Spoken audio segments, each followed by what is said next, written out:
Hari ini banyak penyimpangan akidah. Hari ini ada filem terkenal, populer sekali, judulnya Fina, bahwasanya orang ini mewawancarai roh.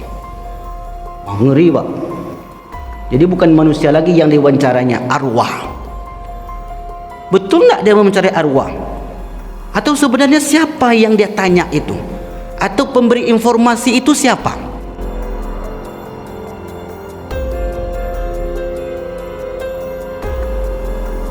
Bersyukur kepada Allah dengan mengucapkan Alhamdulillahi Rabbil Alamin.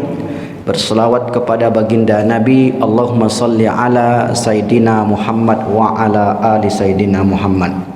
Tema kita tentang perjalanan hidup setelah kehidupan di dunia ini. Kira-kira tema itu masuk dalam pembahasan apa?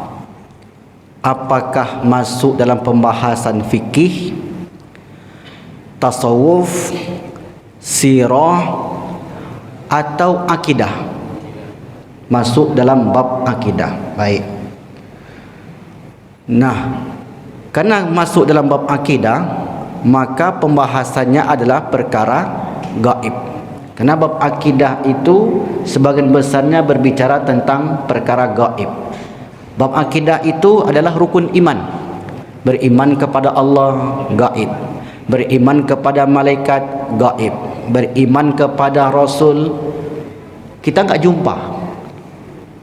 Kita enggak jumpa dengan Rasul. Hanya informasi saja yang disampaikan kepada kita dari Al-Quran dan hadis Nabi. Beriman kepada kitab-kitab, itulah yang ada di tengah kita. Itu pun hanya kitab Al-Quran. Beriman kepada hari kiamat, perkara gaib, dan beriman kepada qada dan qadar. Semua itu masuk dalam ranah gaib. Karena dia masuk ranah gaib, maka pembahasannya mesti dengan dalil. Karena dalillah yang bisa menjelaskan perkara gaib. Sebab akal manusia tak sampai. Apa contohnya? Di masjid ini ada tidak malaikat?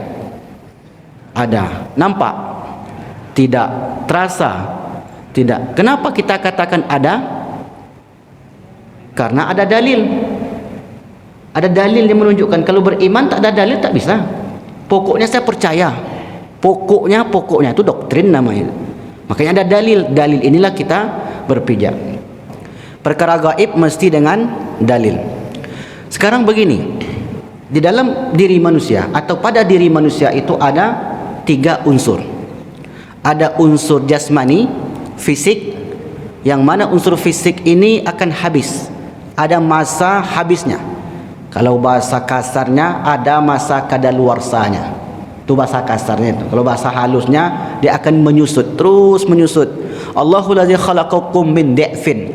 Allah ciptakan kalian itu berawal dari lemah. Kecil, lemah. Tak mampu berbuat, tegak pun tak sanggup. Mesti dibantu oleh orang tuanya di umur 1 tahun masuk 2 tahun. Summa ja'ala min ba'di da'fin quwwah. Setelah kalian lemah itu menjadi kuat. Maka di umur 10, umur 20, umur 30 badan kuat. Makan banyak, olahraga banyak, kuat. Summa ja'ala min ba'di quwwatin da'fa.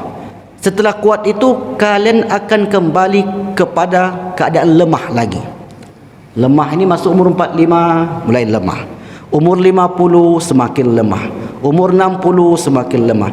Yang dulu tulang punggungnya tak kuat, dibantu oleh orang tuanya kalau duduk, sekarang terpaksa dibantu oleh dinding dan tiang. Tengoklah banyak yang cari tiang dan dinding. Betul tak tu, Pak? Betul ya. Saya enggak nyindir Ustaz, nampaknya ninda. Itu begitulah manusia. Nah, perjalanan manusia itu tidak sampai di situ. Karena dulu sering kita dengar orang dari tanah kembali ke tanah. Itu fisik. Itu fisik ya. Tapi perjalanan kita apakah hanya sampai kepada kematian? Tidak. Mati itu bukan akhir. Mati itu adalah awal untuk perjalanan selanjutnya yang kita sebut dengan alam barzah. Baik, itu unsur jasad fisik, dia mati.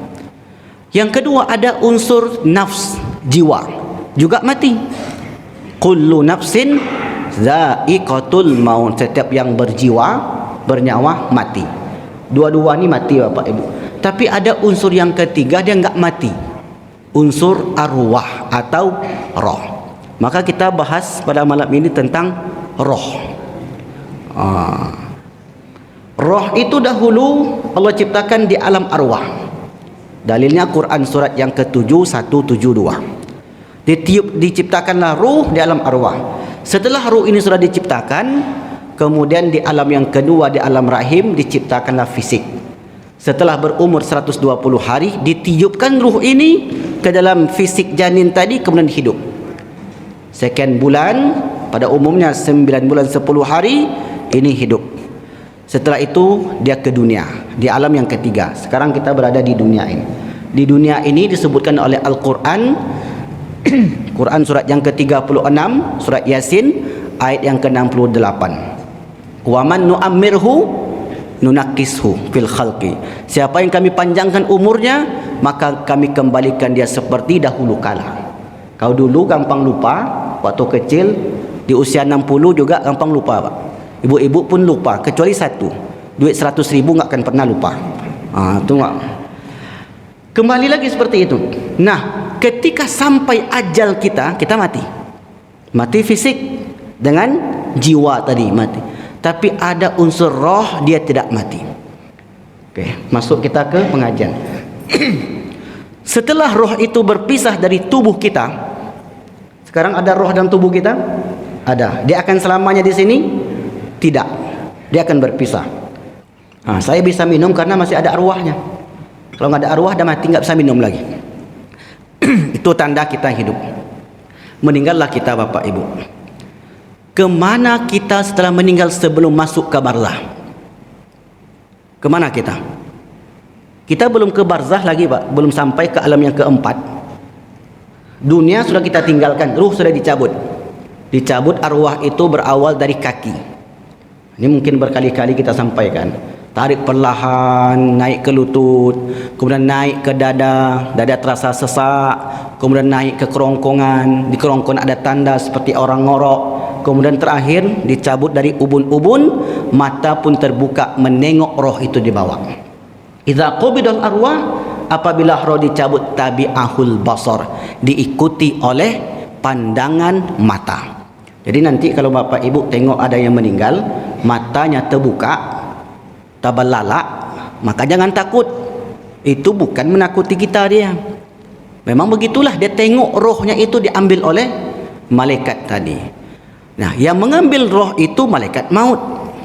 Sebelum malaikat maut ini datang, datanglah malaikat rahmat pemberi kabar gembira. Masih ingat yang ini Bapak Ibu? Jadi malaikat maut itu hanya mengambil saja. Setelah diambil nanti diserahkan lagi roh ini kepada malaikat rahmat yang tadi datang. Atau kalau dia orang jahat yang datang sebelum dia meninggal, datanglah malaikat azab memberitakan berita buruk kepada dia sehingga dia takut. Ada enggak dalilnya Ustaz? Tengok nanti di sini. Ini dalam buku ini saya tulis. Nah, orang baik, malaikat rahmat yang datang dapat kabar gembira, ketika roh dicabut dia tenang, tersenyum, bahagia. Setelah rohnya berpisah dari batang tubuhnya, dibawa oleh malaikat menuju satu tempat. Kalau orang yang jahat, maka disampaikan berita buruk, dia pun takut, ada yang menjerit dan seterusnya. Nyawanya dicabut dalam keadaan kesakitan. Itu orang-orang yang jahat, orang-orang tak beriman. Setelah rohnya dicabut, diserahkanlah roh itu kepada malaikat azab tadi. Kemana roh itu sebelum sampai ke barzah atau proses itu? Hari ini ada filem terkenal, populer sekali, judulnya Fina. Ada ibu-ibu nonton? Bapak ada nonton filem itu? Filem hantu Pak, filem horor. Rupanya filem hantu Pak Ketua di Indonesia ini peminatnya banyak. Makanya mungkin perangainya macam mungkin. Kalau film hantu Pak, banyak peminatnya. Kenapa filem ini muncul? Ini kaitan dengan pengajian kita. Hari ini banyak penyimpangan akidah, penyesatan akidah. Siap-siap nanti judulnya Bang Didik. Ini meledak nih Pak. Ini judulnya meledak karena setiap hari beritakan itu. Dan banyak orang terkecoh dengan kenapa muncul film ini dan kasus ini. Kata dia, Ini yang saya dengar, yang saya tahu, bahwasanya orang ini mewawancarai roh. Oh, ngeri Pak. Jadi bukan manusia lagi yang diwawancara, arwah. Betul tak dia mencari arwah? Atau sebenarnya siapa yang dia tanya itu? Atau pemberi informasi itu siapa? Ada dua versi. Versi yang kedua bukan diwawancara, tapi ada seseorang yang kesurupan, kemudian diceritakanlah kejadian 8 tahun yang lalu. Maka bagi orang yang percaya bahwa arwah itu kembali ke dunia, padahal arwah ada nggak kembali ke dunia? Ada mulai ragu kan, kayak percaya juga kayaknya itu. Tak ada Bapak Ibu. Arwah setelah berpisah dari batang tubuh kita selesai. Nggak ada lagi di dunia ini. Ada Ustaz, kemarin saya ceramah maghrib, ada Ustaz. Saya tanya, ibu pernah jumpa? Enggak Ustaz. Aku bilang ada, aku enggak ada. Karena ketika berbicara perkara gaib harus dengan dalil. Kembali ke dalil Bapak Ibu. Nabi ditanya oleh orang Yahudi tentang ruh. Wa yas'alunaka 'anir ruh. Mereka bertanya kepadamu Muhammad tentang ruh. Apa jawaban Rasulullah? Kul, katakanlah Muhammad, ruhu min amri Rabbi. Katakanlah roh itu urusan Tuhanku. Nabi saja nak tahu tentang arwah itu, apalagi awak. Jadi sebenarnya apa yang terjadi dengan orang ini?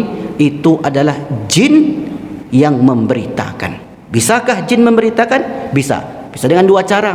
Bisa melalui mimpi, dia masuk ke dalam mimpi tidur seseorang. Bisa melalui dunia nyata. Tapi jin itu pendusta, pembohong. Pernah dengar kisah Abu Hurairah yang malam itu diperintah oleh Nabi untuk menjaga harta rampasan perang, atau ada mengatakan zakat mal kaum muslimin. Pada malam itu Bapak Ibu, Abu Hurairah diperintah oleh Nabi, "Ayah Abu Hurairah, kau jaga malam ini harta zakat kita ini, baitul mal kita ini." "Baik ya Nabi." Dijagalah oleh Abu Hurairah. Malam itu datanglah pencuri. Pencuri ini kemudian diambillah sebagian beras gandum yang ada di gudang, ditangkap oleh Abu Hurairah. Dapat. Dia pun memelas. Lepaskanlah saya Abu Hurairah. Saya melakukan ini karena terpaksa. Anak saya kelaparan. Kami enggak makan seharian ini. Karena Abu Hurairah kasihan, akhirnya dilepaskan Bapak Ibu. Kemudian besok malamnya masih tugas Abu Hurairah. Rupanya datang lagi orang yang sama mencuri lagi. Ditangkap lagi oleh Abu Hurairah. "Lepaskanlah saya Abu Hurairah. Saya ini orang miskin. Belum makan hari ini. Karena kasihan nengok orang ini, dilepaskan lagi. Sampai 3 kali. Kalau besok kau curi lagi, katanya, takut ku lepaskan." Kemudian kata Abu Hurairah, malam itu dia berjaga-jaga lagi. Datang lagi pencuri, orang yang sama. 3 malam berturut-turut ditangkap oleh Abu Hurairah. "Kali ini saya enggak akan lepaskan kamu." "Lepaskanlah Abu Hurairah, saya ni." "Enggak, saya enggak lepaskan kau. Begini saja. Aku kasih kau satu amalan. Lepaskan aku nanti." Dikasihlah oleh orang ini amalan. Apabila engkau membaca ayat kursi, maka rumahmu akan terjaga dari setan. Itu kehebatan ayat kursi Bapak Ibu. Jadi orang-orang dulu itu kenapa baca ayat kursi? Bukan tanpa dasar, tanpa dalil. Ini dalilnya. Hadisnya panjang. Kalau mau nanti saya kirim nanti teksnya. Ini orang sekarang kan nggak percaya Pak. Kalau enggak nanti tengok di buku saya. Lalu kemudian diceritakanlah oleh Abu Hurairah kepada Nabi Muhammad, "Ya Rasulullah, 3 malam berturut-turut ini saya ketika menjaga gudang, ada maling, orangnya sama, alasannya sama kecuali malam terakhir." Apa kata dia? "Wahai Abu Hurairah, maukah aku tunjukkan suatu amalan yang mana amalan itu akan menjaga rumahmu dari setan?" "Ya Rasulullah, siapa dia itu?" "Dia adalah setan." Setan bisa menyerupai manusia Bapak Ibu. Dia adalah setan yang menyerupaimu. Tapi yang dianjurkannya bagus ya Rasulullah. Kali ini dia benar. Walakin kadzabu. Kali ini dia benar. Karena yang diucapkannya itu betul. Sesuai dengan kenyataan. Tetapi setan itu pendusta sekali, pembohong sekali. Maka kata Abu Hurairah, berarti yang datang itu bukanlah manusia. Bukan. Itu adalah setan yang menyerupai manusia. Bisa seperti itu Bapak Ibu? Bisa. Dalam kasus ini yang datang bukan adalah roh. Roh setelah berpisah dari batang tubuh kita, dia sudah pindah ke alam lain, yang mana dia di sana mendapatkan kenikmatan ataupun azab dan sebaliknya. Lalu kemudian filem ini pun diangkat. Setelah diangkat menjadi viral, kemudian diberitakan di mana-mana bahwasanya rohnya Vina datang ke dunia untuk memberikan informasi apa yang terjadi 8 bulan yang lalu. Maka kita katakan dalam Ahlus Sunnah wal Jamaah berdasarkan dalil bahwasanya yang datang itu adalah jin korin. Manusia itu diberikan 2 korin. Qarinul minal malaikah, qarinnya dari kalangan malaikat, itu yang mengajak kepada kebaikan, wa qarinul minal jin, dan qarin dari kalangan jin. Jin inilah yang terus menyertai kita ke mana-mana Bapak Ibu. Kalau di pengajian dibuatnya orang tu mengantuk. Coba tengok ada mengantuk enggak? Ada mengantuk dah kena jin qarin tu. Dibuatlah orang itu jauh dari agama, dibuatlah orang itu malas, dibuatlah orang itu tak mau beribadah, itu jin qarin. Sementara kalau qarinul minal malaikah, qarinnya dari kalangan malaikat, yang mendampingi dari kalangan malaikat, dibuatnya orang itu senang beribadah. Maka ketika ada orang meninggal, kemudian dia jumpa, tengoknya wajah itu mirip Ustaz dengan wajah ayah saya, mirip dengan wajah mak saya, mirip dengan wajah kawan saya, tak ada ubahnya sama sekali. Siapa sebenarnya? Itu adalah jin yang menyerupai manusia. Jin bisa memberi informasi? Bisa, atas kehendak Allah Subhanahu wa taala. Tapi tidaklah semuanya Bapak Ibu. Karena di balik itu pasti ada hikmah-hikmah yang dapat diambil pelajaran. Kalaulah semua diinformasikan oleh jin itu, tentu kasus Sambo terungkap Bapak Ibu. Tapi kan sampai hari ini tidak. Kenapa pada kasus ini? Manusia tidak bisa mendeteksi lagi. Dan dalil pun menjelaskan tentang itu sangat sulit untuk dicari. Kalaupun ini benar adalah jin tadi, maka jin itu semakin besarnya pendusta, pembohong. Maka ketika kita ruqyah Bapak Ibu, ruqyah orang, auzubillahi minasyaitonirrajim, bismillahirrahmanirrahim, ditanya, "Min aina anta?" Kamu dari mana? "Ana jin min syarqil awsat." Saya jin dari timur tengah, katanya. Ketika dibacakan lagi ayat Al-Quran surah Al-Baqarah dan surah yang lainnya, maka dia menjerit, "Lepaskan saya sakit." Habis itu nanti ketawa-ketawa. Jin itu sangat pendusta. Maka jangan pernah dipercaya ketika dia memberikan informasi. Apakah informasi yang hari ini benar atau tidak? Maka sulit untuk diketahui kebenarannya. Tapi kejadian itu ada. Ya, kejadian itu ada. Bisakah dijadikan dalil di dalam memutuskan sebuah hukum? Tentu sulit.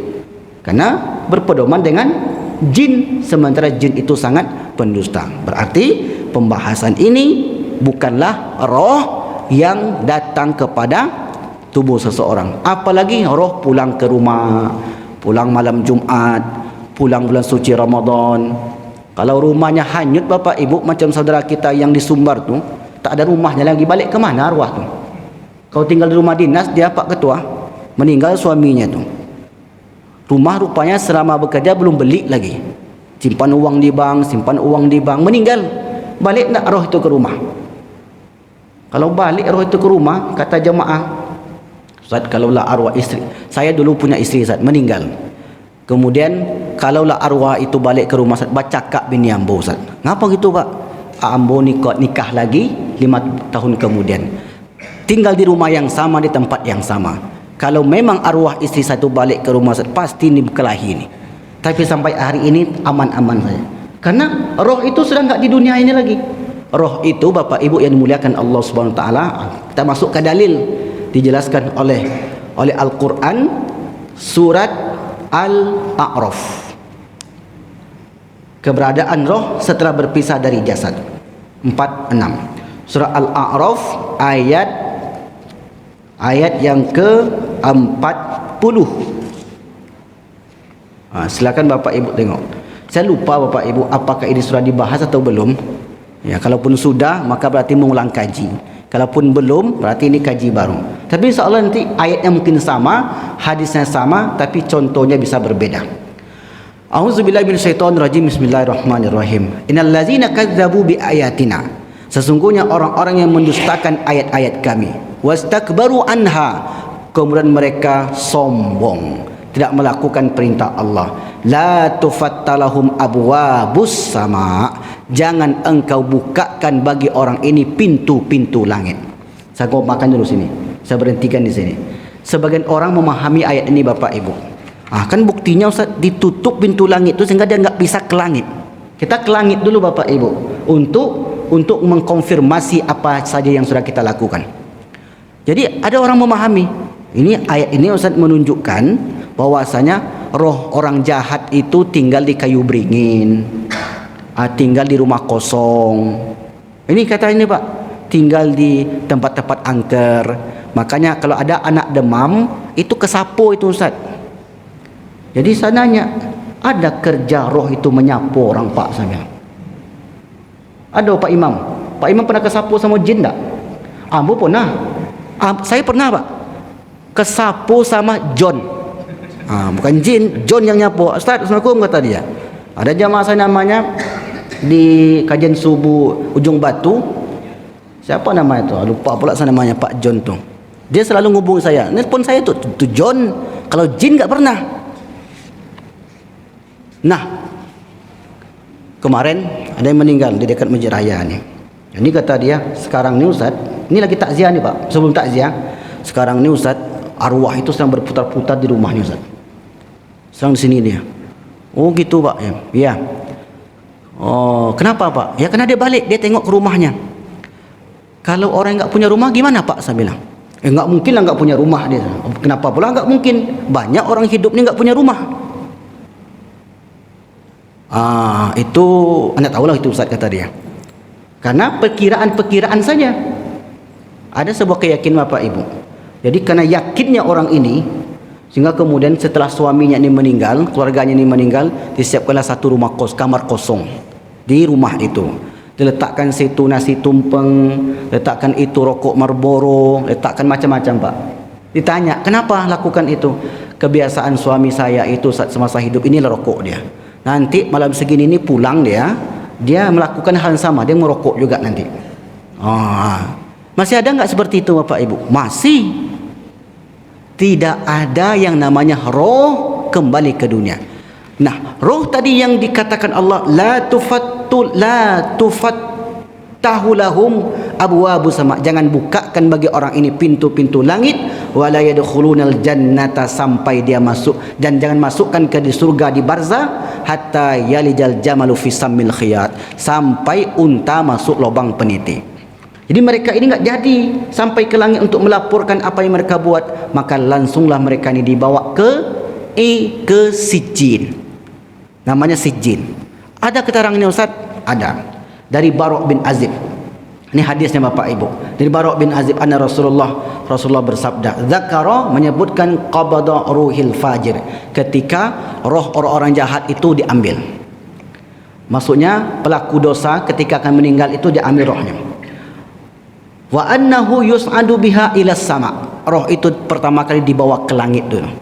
Itu sebabnya ketika kita menguburkan jenazah, ada doa yang diajarkan oleh Nabi. Ketika Bapak Ibu menurunkan jenazah atau nanti meletakkan di lahat, ada satu doa. Siapa yang masih hafal doa tu? Saya kasih hadiah buku saya ni. Kalau ngaji itu ujiannya tu. Kan sudah 3 semester kita kayaknya mesti ada ujian habis ini. Ada yang ingat doanya? Kalau ada orang meninggal, saat kita menurunkan jenazah, ada satu doa. Dalam buku ini ada. Doanya Allahumma. Saya pun lupa doanya. Allahumma. Allahumma ftah, Allahumma sholli ala Muhammad. Lupa saya panggilan. Maknanya begini, nanti mudah-mudahan ingat teksnya. Ya Allah, Allahumma ftah abwabas sama'i li ruhi fulan. Ya Allah, bukalah pintu-pintu langit untuk arwah orang ini. Ini kaitannya Bapak Ibu. Berarti kalau saya meninggal, kalau Pak Imam meninggal, kalau Bang Sultan meninggal, kalau Bang Dedik, bela yang muda-muda dulu, nanti yang tua-tua tersinggung pula dia.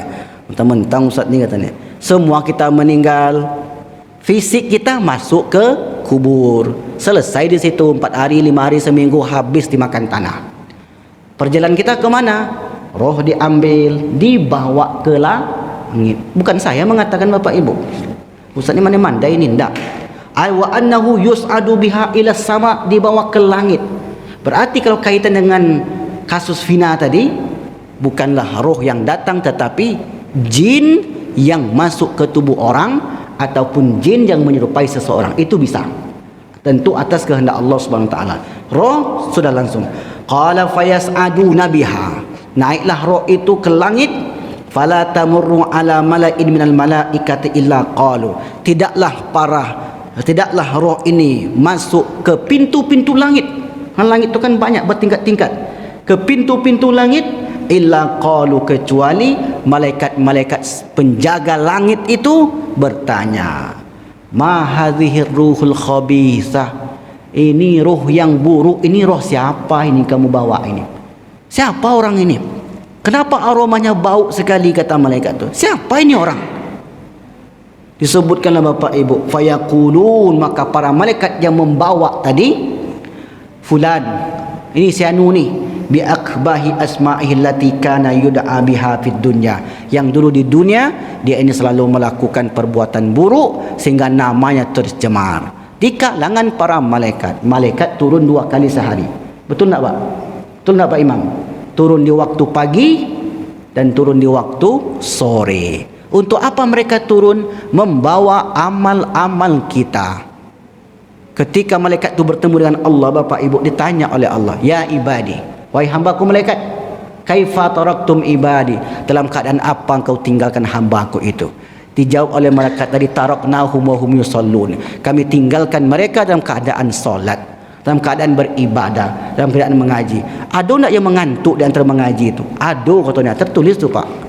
Seorang jamaah masjid buat tamal saat mengaji mengantuk, masuk laporan atas tu. Maka jangan mengantuk pas mengaji, tertulis nanti pas mengantuk kan, pas nengok laporan, rupanya tertulis mengantuk. Tapi jadilah di masjid. Lalu kemudian hatta yantahu biha ila sama, sampailah ke langit yang terakhir, ke ujung langit. Fayastaftihuna babaha lahu, malaikat tadi minta untuk dibukakan pintu langit untuk membawa roh. Berarti roh sudah tidak di dunia lagi, sudah berada dibawa oleh malaikat tadi. Fala yuftahu lahu, kemudian tidak dibukakan pintu langit. Selesai sudah urusan roh tu Bapak Ibu. Tak ada sangkut paut dengan orang yang hidup di dunianya lagi. Kemudian Rasul pun membacakan hadis ayat-ayat Al-Quran, la tufattahu lahum abwabus sama wa la yadkhulunal jannata hatta yarijal jamalu fi sammil khiyat. Nah, roh sudah tak bisa kita deteksi, tapi kita bisa bertemu dengan orang yang sudah meninggal. Bisa Pak Imam? Bisa, tapi bukan di dunia nyata. Kita bisa bertemu di alam mimpi. Ibu tidur malam nanti, kemudian bermimpi jumpa orang tuanya, jumpa ayahnya, jumpa maknya, jumpa kawannya. Kebetulan ibu malam itu tidur dalam keadaan suci, berwudu, membaca zikir-zikir, membaca Al-Quran. Maka pertemuan itu adalah pertemuan yang sahih, yang benar. Karena orang yang gaib, roh itu ketika tidur diambil oleh Allah sementara waktu, dan dipertemukanlah roh orang yang hidup dengan roh orang yang sudah meninggal di alam mimpi. Dalilnya Quran surat yang ke-39 ayat 42. Ini kira-kira ada berapa kali kita sebutkan. Di situ bisa kita bertemu dengan orang yang sudah meninggal, tapi di alam mimpi Pak, bukan dunia nyata. Saya balik kemarin dari rumah Ustaz, jam 6 maghrib. Pas saya mau buka pintu tu, togaklah dia depan pintu tu. Ayah saya, kata dia. Itu ayah saya, itu nengok saya ke rumah. Enggak, itu bukan. Itu adalah jin yang menyerupai. Nah, apakah orang yang sudah meninggal itu bisa menengok kita? Ya, menengok enggak mesti dekat Pak. Karena kata Nabi dalam riwayat Imam Ahmad, inna a'malakum, sesungguhnya amal kalian, tu'radu, diperlihatkan, ila aqaribikum wa asyairikum minal amwat, kepada ahli keluarga kalian yang sudah meninggal. Amal kita ni Bapak Ibu ditengokkan. Ditengokkan itu mesti datang tak? Hari ini ada anak ibu di Mekah, ada kawan di Mekah sedang video call. Nampak di sana? Nampak. Ada dekat kita? Tidak. Bulan itu jauh.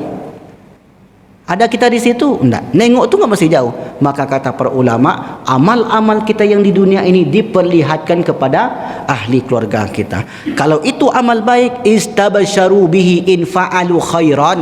Jika mereka yang hidup itu melakukan amal baik, maka mereka bergembira. Di mana mereka bergembira? Sudah berada di barzakh. Fa in fa'alu ghaira dzalik, anda yang di dunia itu tak baik amalnya, mereka pun bersedih dan mereka membaca satu doa, Allahumma la tumithum hatta hadaitum. Ya Allah, jangan engkau wafatkan ahli keluarga aku itu sampai mereka wafat. Itulah ucapan mereka. Nah, ini yang jahat, orang-orang yang jahat rohnya tadi langsung dibawa ke Sijjin. Sebentar lagi kadang bertanya nanti silakan. Adapun roh orang yang baik dari Barok bin Azib juga, Rasulullah SAW bersabda, langsung saja di bawah, Innal abdal mu'min, sesungguhnya hamba yang beriman apabila akan berpisah dari dunia dan menyongsong kehidupan akhirat, maka datanglah malaikat kepadanya membawa kain kafan dari surga dan membawa wewangian dari surga, sehingga nampaklah oleh orang ini malaikat itu duduk sejauh mempatang memandang. Setelah memberikan informasi, maka datanglah malaikat untuk mencabut nyawanya dengan baik. Ya ayyuhan nafsu thayyibah, keluarlah engkau, maka keluarlah roh ini dengan lembut seperti keluarnya seperti air yang dituang dari teko kulit. Setelah itu diberikan roh ini kepada malaikat rahmat. Setelah itu keluarlah aroma semerbak yang begitu wangi dari orang tadi sehingga tercium oleh penduduk langit. Setelah itu Bapak Ibu, fayas'aduna biha, maka malaikat-malaikat yang datang tadi membawa roh itu ke atas. Sudah dikafankan dengan kain kafan yang dibawa dari surga. Sudah dipercikkan wewangian yang bawa dari surga. Fala tamurruna ya'ni bihalal mala'in minal malaika. Tidaklah mereka itu melewati para malaikat penjaga langit illa qalu, kecuali mereka berkata. Langit itu ada penjaganya, malaikat. Maka justru itulah penyebab setan itu enggak bisa mencuri berita dari langit. Makanya ketika setan pesuruh dukun-dukun itu mencuri berita dari langit, maka mereka pun dilempar dengan shihabar rosodah. Bapak Ibu tengok nanti kisah itu di surat jin. Surat jin kisahnya itu. Jin itu kerjanya mencuri berita. Asal dia atas pesuruh tuannya, selama tuannya ini mau mengikuti kehendaknya. Wa annahu kana rijalun minal insi ya'uzuna bi rijalin minal jinni fazaduhum rahaqa. Ada di kalangan manusia itu yang menjadi budak setan. Apapun keinginan setan itu diikutinya. Itu ada Bapak Ibu. Asal dia bisa dapat, dia akan ikut. Mencari perlindungan dari kalangan jin, tapi kemudian menjadikan orang itu sesat daripada jalan kebenaran. Nah, mereka mencuri berita. Tengok ayat yang ke-6, ke-7, ke-8, ke-9, 10 dan seterusnya. Itu khusus pengajiannya. Nah, kemudian malaikat itu, penjaga langit tadi tanya, ini siapa yang kalian bawa ini? Ini rohnya jamaah Masjid Baitul Mu'tamar. Wangi sekali. Kemudian dengan mudah malaikat itu dibuka Bapak Ibu. Yang sudah meninggal maksudnya Pak, kita belum lagi. Insya Allah istiqomah kita Pak. Ini yang terjadi pada kita nih. Rohnya itu wangi, tapi ia beramal, solat 5 kali sehari, bukan sekali 5 hari. Itu dia balik, apalagi 2 kali setahun aja. Minta pula yang tinggi-tinggi, tentu tidak masuk ceritanya tu. Bi ahsani asma'ihi allati kanu yusammunahu biha fid dunya. Nama orang ini ternyata harum sekali di kalangan para malaikat. Kenapa namanya jadi harum? Karena tadi laporan tiap hari masuk. Laporan yang baik-baik masuk Pak Ketua. Tentu harum namanya. Bapak ini jam sekian di masjid, jam sekian berzikir, jam sekian bersedekah, jam sekian seturahim, jam sekian terdokumentasi dengan baik di catatan-catatan para malaikat. Inilah yang menjadi penggembira kita. Ada buktinya Ustaz? Enggak ada buktinya. Dalil saja yang menjadikan bukti itu. Yakin kita dengan dalil tadi. Ma yalfizu min qaulin illa ladaihi raqibun atid. Maka Bapak Ibu tengok cerita ini di dalam Quran surat yang ke-50, Quran surat Qaf. Setelah itu naiklah dia ke langit. Langit pertama disambut oleh malaikat. Naik langit kedua disambut terus sampai langit ke-7, hatta yantahiya biha ila sama'i sabi'ah. Langit ke-7, fayaqulullah, Allah pun berfirman, uktubu kitaba abdi fi illiin. Barulah setelah itu dikonfirmasi tentang kita. Apa yang sudah Bapak buat? Saya sudah sedekah, saya sudah kurban, saya sudah haji, saya sudah umroh, saya sudah ini. Itulah yang terdokumentasi Bapak Ibu. Tapi kurban tak ada, haji tak ada, umroh tak ada, baca Quran tak pandai, solat 5 kali sehari. Apa lagi Pak? Kemudian hari-harinya tak jelas apa dikerjakannya. Waktu pun habis terus berlalu. Orang pergi ke masjid, dia enggak pergi ke masjid. Alasannya sakit kaki Pak. Ada jemaah kita pakai tongkat dia Pak, datang ke masjid. Dia masih sehat badannya, tak ke masjid. Ada orang jauh rumah dia masjid, sampai ke masjid, rumahnya samping masjid tapi tak nongol-nongol ke masjid. Itulah yang dikonfirmasi tadi. Qul innal mautal ladzi tafiruna minhu fa innahu mulaqikum tsumma turadduna ila alimil ghaibi wasyahada fayunabbiukum. Akan dikonfirmasi ulang apa saja yang sudah kamu lakukan.